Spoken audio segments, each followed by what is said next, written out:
과감한 결단이 필요할 때라는 제목으로 하나님의 말씀을 전하도록 하겠습니다. 1907년 평양 대부흥운동이 일어났을 때의 일입니다. 당시 평양의 장대현 교회에서 부흥사경회가 진행되고 있었습니다. 그 당시 사진 2장을 여러분들에게 보여드리도록 하겠습니다. 네, 저 뒤에 있는 교회가 바로 장대현 교회입니다. 그때 모였던 성도들의 모습입니다. 한 장을 더 보여주시겠습니다.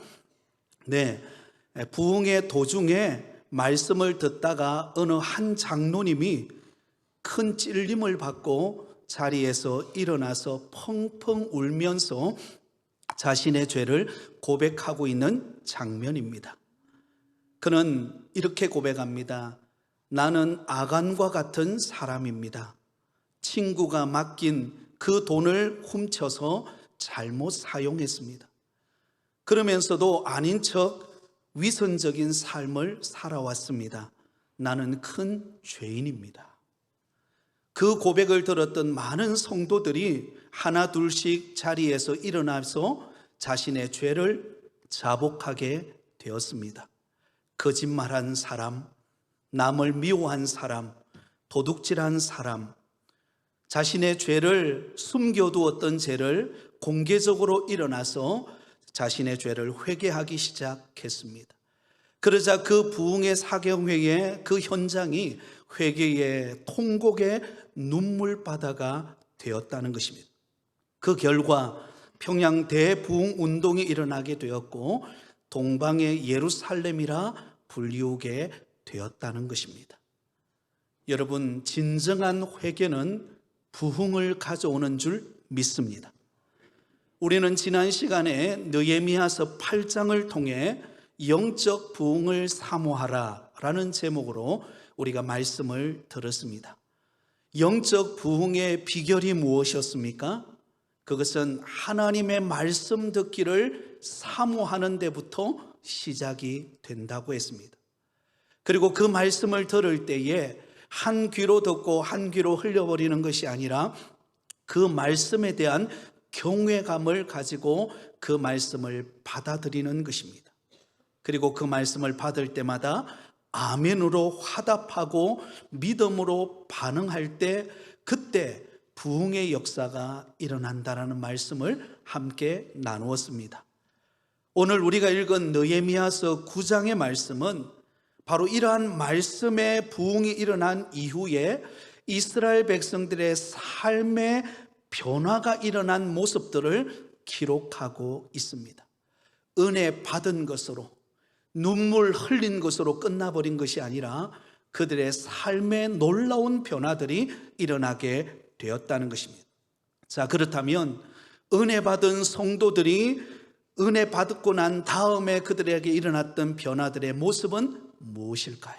그 첫 번째의 변화는 바로 하나님 앞에 바로 서고자 하는 간절함이 회복되었다는 것입니다. 한번 따라하겠습니다. 하나님 앞에 바로 서고자 하는 간절함이 회복되었습니다. 여러분, 은혜 받았습니까? 말씀의 충만함을 받았습니까? 그렇다면 하나님 앞에 바로 서고자 하는 간절함이 회복되기를 예수님의 이름으로 축원드립니다. 예루살렘 성벽 공사가 끝나고 난 다음에 느헤미야는 그것에 멈추지 않고 이스라엘 백성들의 심령의 영적인 재건을 위하여 학사 에스라를 통하여 하나님의 말씀을 듣는 시간을 갖게 되었습니다. 수문 앞 광장에 이스라엘 백성들이 모여서 하나님의 말씀을 듣는 시간을 가집니다. 여러분, 며칠 동안 이 일이 이루어졌을까요? 느헤미야 8장 18절에 보면 이렇게 말씀하고 있습니다. 같이 읽습니다. 에스라는 첫날부터 끝날까지 날마다 하나님의 율법책을 낭독하고 무리가 이레 동안 절기를 지키고 8째 날에 규례를 따라 성회를 열었느니라. 여러분, 학사 에스라는 이스라엘 백성들을 수문합 광장에 모여서 일주일 동안 초막절을 지키면서 매일같이 하나님의 말씀을 그들에게 전했습니다. 새벽부터 정오까지 매일같이 6시간씩 하나님의 말씀을 전했습니다. 여러분, 이것은 단순히 어떤 행사나 종교 의식을 치르는 시간들이 아니었습니다. 철저하게 하나님의 말씀 앞에 자신을 돌이키며 또한 하나님 앞에 회개하고 그 말씀을 붙드는 시간이었습니다. 그러자 여러분, 그들은 놀라운 변화가 일어나게 됩니다. 오늘 보면 1절, 그 변화의 시작이 이렇습니다. 1절입니다. 우리 같이 읽습니다. 그달 29날에 이스라엘 자손이 다 모여 금식하며 굵은 베옷을 입고 티끌을 무릅쓰고. 여러분, 일주일 동안 학사 에스라가 전하는 하나님의 말씀에 흠뻑 젖어들었습니다. 그동안 자신들이 하나님의 은혜를 잊어버리고 절망과 좌절과 낙심 속에 살아가던 그들이 한 주간 동안 하나님의 말씀을 듣고 그 말씀을 통한 깨달음이 있게 되었습니다. 그러자 그들의 삶 속에 회개의 문이 열리게 되는데요, 그들에게 나타난 첫 번째 변화가 무엇이었는가? 다 모여 금식하며 굵은 베옷을 입고 티끌을 무릅썼다라고 그렇게 말씀하고 있습니다. 여러분, 이것은 이스라엘 백성들이 취할 수 있는 하나님 앞에 바로 서고자 하는 그 간절함의 표현을 보여주고 있습니다. 당시 이스라엘 백성들이 이런 행동을 보일 때가 있었습니다. 그때가 언제인가 하면 바로 자신들의 부모가 죽었을 때, 혹은 슬픈 일을 당했을 때, 아니면 인생 가운데 큰 위기를 만났을 때, 그때 간절함의 표현으로 나타내 보이는 모습이 금식하며 굵은 베옷을 입고 머리에 티끌을 무릅쓰는 것입니다. 그러므로 이들은 일주일 동안 하나님의 말씀을 듣고 난 다음에 그들의 마음속에 어떤 변화가 찾아왔습니까? 하나님 앞에 우리가 바로 서야 된다라고 하는 간절함의 마음들이 회복되게 되었다는 것입니다. 지금 이 순간 하나님께서 우리를 붙들어 주시지 않는다면, 하나님께서 우리와 함께 하지 않는다면, 이 말씀대로 우리가 살아가지 않는다면 우리의 인생은 절망과 좌절과 또한 하나님의 은혜를 저버리는 삶이 될 수밖에 없다. 그러므로 우리는 하나님 앞에 철저히 회개하고 돌이켜서 하나님이 기뻐하는 삶의 자리로 우리는 나아가야 된다라고 하는 간절한 마음의 표현이 여러분, 그들에게 그 모습으로 드러나고 있는 모습이 금식하며 굵은 베옷을 입고 티끌을 무릅쓰는 것이었습니다. 이러한 모습들이 성경에 보면 자주자주 등장합니다. 에스더서 4장을 읽어보면 당시 하만이 음모를 꾸밉니다. 이스라엘 민족을 말살시키려고 하는 음모를 꾸밉니다. 바로 그때 그 음모를 알게 된 모르드게가 이스라엘 민족을 지키기 위해서 그 위기 속에서, 그 어려움 속에서 모르드게가 보였던 행동이 무엇인가? 바로 에스라서 4장 1절에 보면 이런 행동을 보입니다. 우리 같이 읽습니다. 모르드게가 이 모든 일을 알고 자기의 옷을 찢고 굵은 베옷을 입고 재를 뒤집어 쓰고 성중에 나가서 대성통곡하며. 여러분, 민족이 멸망의 위기 속에 놓여 있습니다. 하만이라고 하는 이스라엘 민족을 말살시키려고 하는 그런 음모를 꾸민 사람에 의해서 이스라엘 백성들이 위기를 당황 속에서 정말 하나님의 도우심이 없이는, 하나님의 은혜가 없이는 이스라엘 민족이 멸망당할 수밖에 없는 절체절명의 위기 속에 놓였을 때 모르드게가 보인 행동이 무엇인가? 자기 옷을 찢고 굵은 베옷을 입고 재를 뒤집어 쓰면서 대성통곡하면서 하나님 앞에 은혜를 구했다는 것입니다. 하나님, 우리 민족을 살려주십시오. 이 위기 속에서, 이 절망 속에서 건져내 주십시오. 여러분, 하나님은 그 간절히 통곡하며 부르짖는 그 간절함을 우리 하나님이 들으시고 에스더를 통하여 그 민족을 구원하신 줄 믿습니다. 여러분, 요나서를 읽어보면 이스라엘 민족을 괴롭히던 아수르의 수도 니느웨 사람들에게 하나님께서 요나 선지자를 보냅니다. 요나 선지자를 보내어서 이제 멀지 않아 그 아수르의 수도 니느웨 성을 하나님께서 심판하시겠다, 멸망하시겠다라고 선포하라고 합니다. 그래서 여러분, 요나 선지자가 그 니느웨 성에 가서 그가 외칩니다. 하나님께서 이곳을 심판하실 것이다. 여러분, 그때 아수르의 수도 니느웨 사람들과 왕이 어떤 행동을 보였을까요? 요나서 3장 5절과 6절에 보면 이런 행동을 보입니다. 우리 같이 읽습니다. 니느웨 사람들이 하나님을 믿고 금식을 선포하고 높고 낮은 자를 막론하고 굵은 베옷을 입은지라 그 일이 니느웨 왕에게 들림에 왕이 보좌에서 일어나 왕복을 벗고 굵은 베옷을 입고 제 위에 앉으니라. 여러분, 이 아수르 니느웨 성은 하나님을 믿는 백성들이 아닙니다. 이방 나라 사람들이에요. 그런데 하나님께서 요나 선지자를 통하여서 이 니느웨 성을 하나님께서 심판하시고 멸망하실 것이라고 하는 그 위험한 말씀을 들었을 때 이방 사람, 하나님을 믿지 않았던 그들이 어떤 변화의 모습이 나타납니까? 니느웨 사람들이 하나님을 믿고, 이방 사람들이 하나님을 믿어요. 그리고는 금식을 선포하고 높고 낮은 사람을 막론하고 굵은 베옷을 입고 하나님 앞에 회개하는 일이 일어납니다. 그뿐만이 아닙니다. 그 니느웨 성을, 아수르를 다스리는 어떤 면으로 강력한 힘과 권력을 가진 왕이 보좌에서 일어나서 왕복을 벗고 굵은 베옷을 입고 죄를 덮었습니다. 무슨 말입니까? 하나님 앞에 회개했다는 것입니다. 하나님 앞에 바로 서고자 하는 간절함을 나타내 보였다는 것입니다. 그러자 하나님께서 그 아수르 나라 니느웨 성을 멸망시키려 하는 것을 하나님은 돌이키십니다.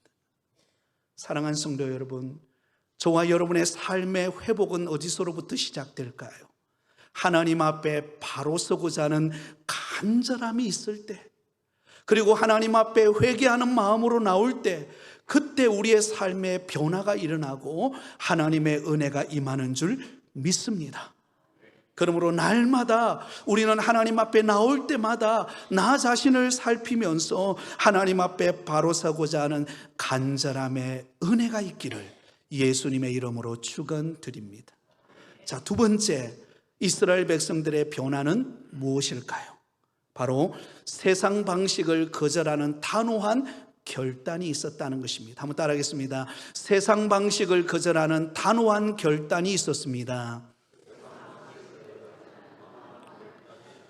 네, 여러분, 이스라엘 백성들이 하나님의 말씀을 듣고 은혜를 받고 하나님 앞에 바로 서고자 하는 간절함을 표현했습니다. 그런데 그게 멈추지 않아요. 그들은 이방 방식, 세상 방식을 거절하는 단호한 결단력을 보여줍니다. 2절 말씀입니다. 우리 같이 읽습니다. 모든 이방 사람들과 절교하고 서서 자기의 죄와 조상들의 허물을 자복하고. 이스라엘 백성들이 하나님의 말씀을 들었습니다. 너무나 감격스럽고 은혜로운 말씀을 듣고 그들이 하나님 앞에 바로 서기를 간절함으로 나아왔습니다. 그런데 그것으로 멈추지 않고 한 걸음 더 나아가서 모든 이방 사람과 절교하는 단호한 결단을 내립니다. 여기서 굉장히 중요한 단어가 하나가 있는데요, 그게 바로 절교라고 하는 단어입니다. 절교. 여러분, 절교가 무슨 뜻입니까? 관계를 완전히 끊는다는 뜻입니다. 더 이상 왕래나 교류나 교제를 하지 않겠다라는 것을 의미합니다. 근데 여러분, 이 말씀을 드릴 때에 여러분 오해가 없으시기를 바랍니다. 그러면 우리는 안 믿는 사람과 세상 사람들과 그러면 절교하고 단절하고 얼굴도 쳐다보지 말고 그냥 우리 믿는 사람끼리만 뭉쳐서 살아야 된다는 의미일까? 그렇지 않습니다. 여러분, 만약에 우리가 예수 믿고 예수 믿지 않는 이방인들과 세상 사람들과 완전히 절교하고 그 사람들과 대화도 하지 않고 관심도 가지지 않고 그냥 마치 산속에 들어가서 사는 나는 자연인이다. 드라마 보셨나요? 드라마가 아니죠, 그죠? 예, 다큐멘터리. 나는 자연인이다. 여러분, 산속에 들어가서 잘 먹더라고요, 보니까요. 예. 나름대로 참 평화를 유지하면서 그렇게 살아가요. 그러나 한편으로는 우리는 사회적인 또한 동물 아닙니까? 그죠? 사회적인 속에서 우리가 살아가는 사람들인데, 그렇다면 이 세상에 우리가 부름을 받고 이 세상에 우리가 빛과 소금의 사명을 감당하라고 우리에게 부름을 받은 이 세상은 그럼 우리가 절교해야 될 대상인가? 라고 할 때에 우리는 고민이 됩니다. 여기서 말하는 절교라고 하는 것은 안 믿는 사람과 등지라는 의미가 아니라 바로 하나님 중심의 신앙을 무너뜨리는 죄와 우상 문화와의 단절을 말합니다.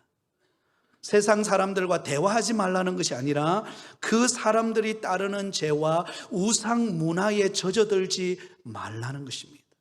그리고 구별된 하나님의 백성으로서 구별된 삶을 살라는 의미에서의 단절, 절교를 말하고 있는 것입니다. 여러분, 우리는 이 세상을 살아가지만 또한 저와 여러분은 하나님의 택한 천국 백성인 줄 믿습니다. 그러므로 이 세상을 살아가면서도 우리는 거룩한 삶의 모습으로 이 세상의 빛과 소금의 사명을 감당하는 자가 되어야지, 도리어 오히려 세상의 문화에 젖어들어서 세상의 죄와 세상의 타락한 문화에 젖어서 우리가 그것을 따라간다면 그것은 신앙을 저버리는 삶과 같은 것입니다. 그러므로 여러분, 우리는 단호하게 이러한 세상의 타락한 문화와 절교할 수 있는 믿음의 결단이 있으시기를 예수님의 이름으로 축원드립니다. 성경에 보면 믿음을 붙들고 세상과 타협하지 않고 절교하며 믿음을 지킨 사람들이 있습니다. 모세가 그러했습니다.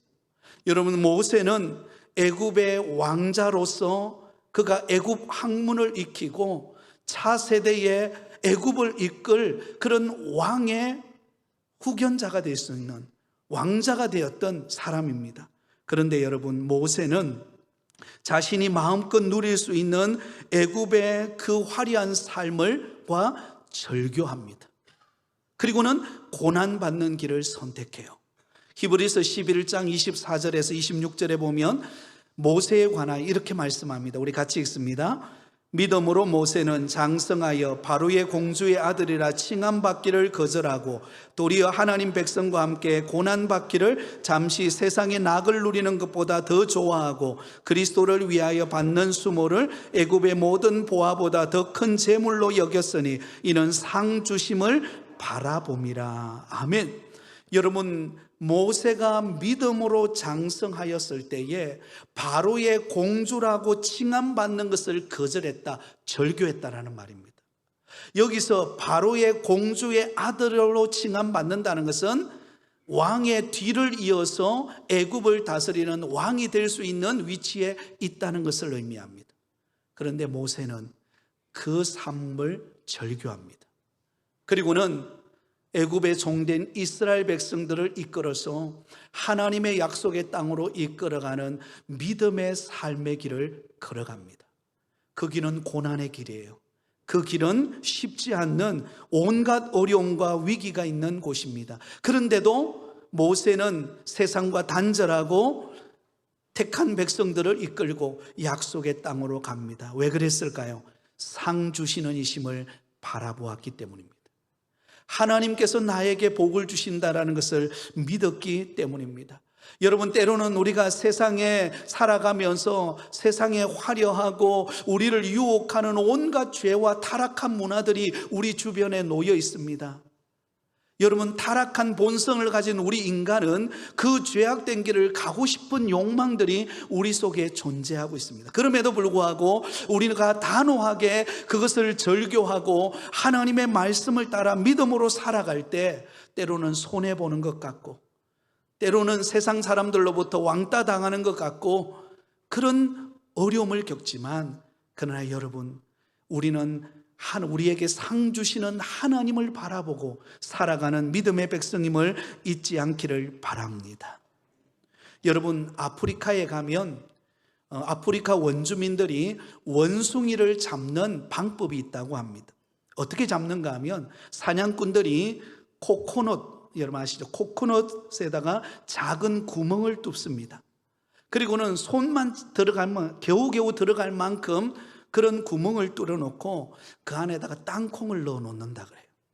그러면 원숭이들이 그 땅콩 냄새를 맡고 코코넛 안에 들어있는 땅콩을 꺼내기 위해서 손을 넣는다는 거죠.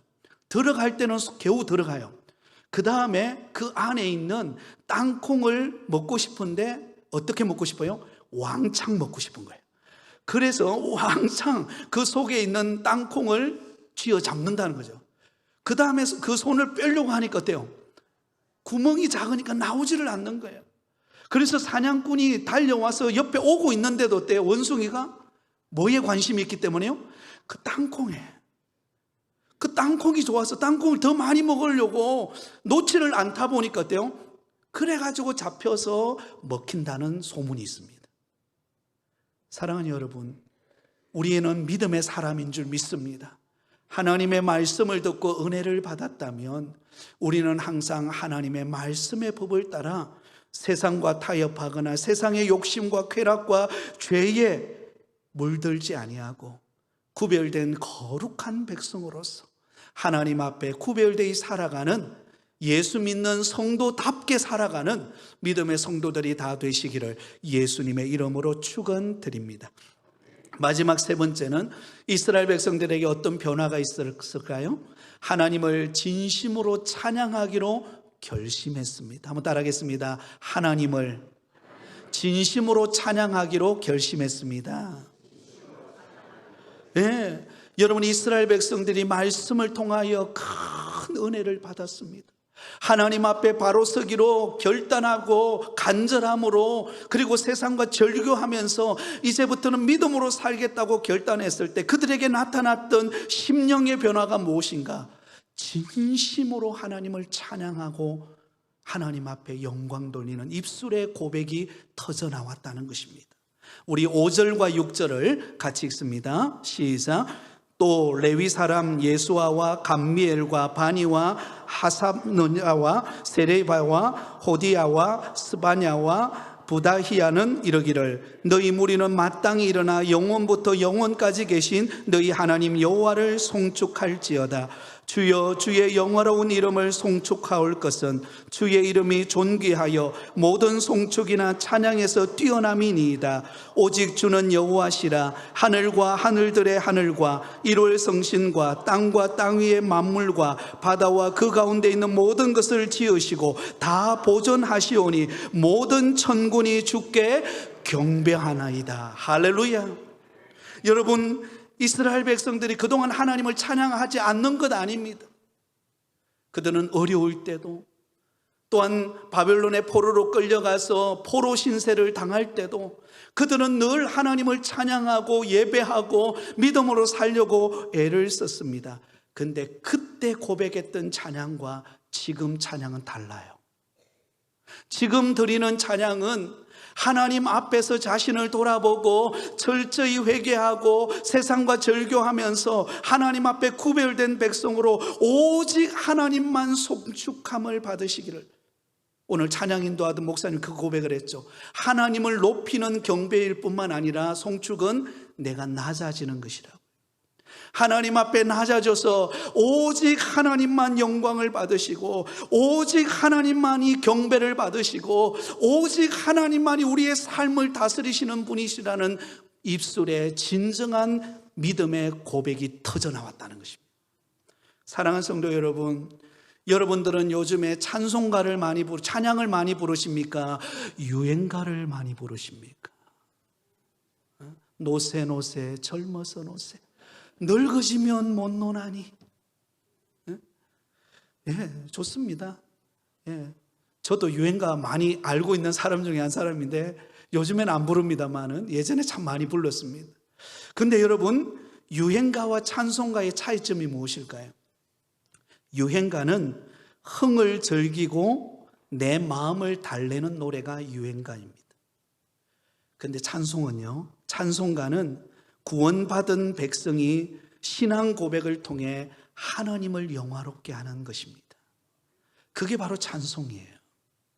그러므로 우리가 하나님을 찬송하고 우리의 입술의 고백이 많아지면 많아질수록 하나님이 영광을 받으시고 우리의 신앙 고백은 더욱더 든든히 세워져 가는 줄 믿습니다. 이것이 나의 간증이요, 이것이 나의 찬송일세. 나 사는 동안 끊임없이 구주를 찬송하리로다. 이스라엘 백성들이 과거에도 찬송했습니다. 그러나 그때 찬송과 지금의 찬송의 차이는 무엇입니까?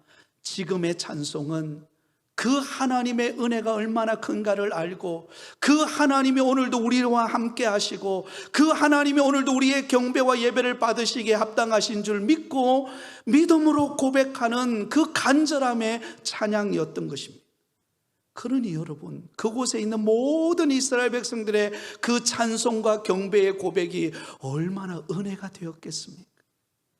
사랑하는 여러분, 우리가 주님을 섬기면 섬길수록 우리 입술의 찬양이 더욱더 뜨거워지기를 바랍니다. 우리의 입술의 찬양이 더욱더 새로워지시기를 바랍니다. 그래서 날마다 찬송할 때마다 두 눈에 은혜의 감격이 흘러 넘치고, 그리고 하나님이 나를 얼마나 사랑하는가를 고백하고 기쁨으로 하나님을 찬양할 때 그곳에 넘치는 은혜가 솟아나고 하나님의 영광이 드러나는 아름다운 삶의 열매들이 나타날 줄 믿습니다. 말씀을 맺겠습니다. 사랑하는 성도 여러분, 우리가 은혜 받았습니까? 그렇다면 과감한 결단이 필요합니다. 하나님 앞에 바로 서고자 하는 간절함이 회복되기를 바랍니다.